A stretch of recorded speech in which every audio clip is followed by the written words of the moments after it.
मेरे तमाम देखने और सुनने वाले भाइयों को मेरी तरफ से अस्सलाम वालेकुम।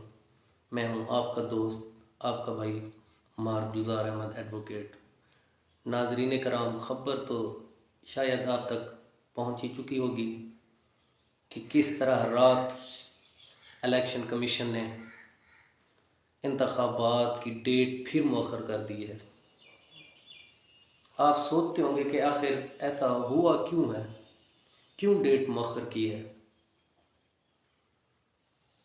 सवाल तो उठते होंगे आपके दिमाग में। तो नाज़रीन कराम, कल chief justice of supreme court के एक जज ने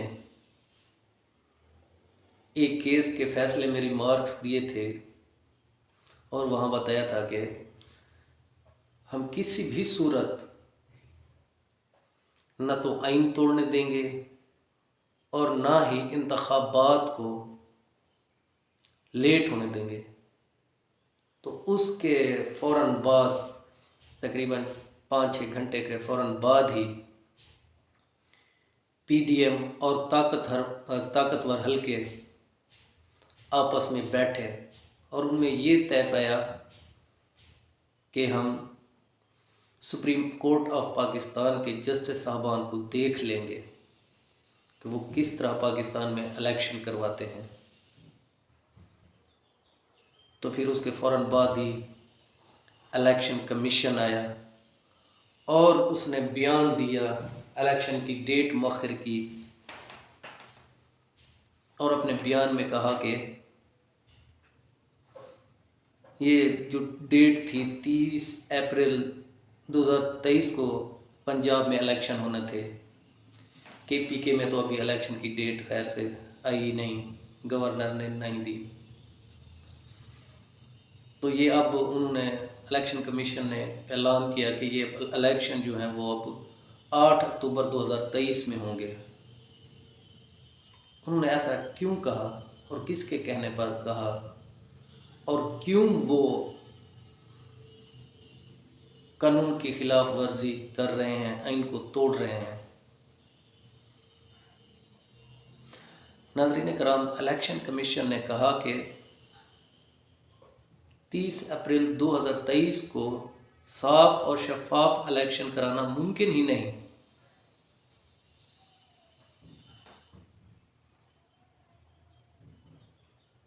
इलेक्शन कमीशन के मुताबिक तमाम अदारे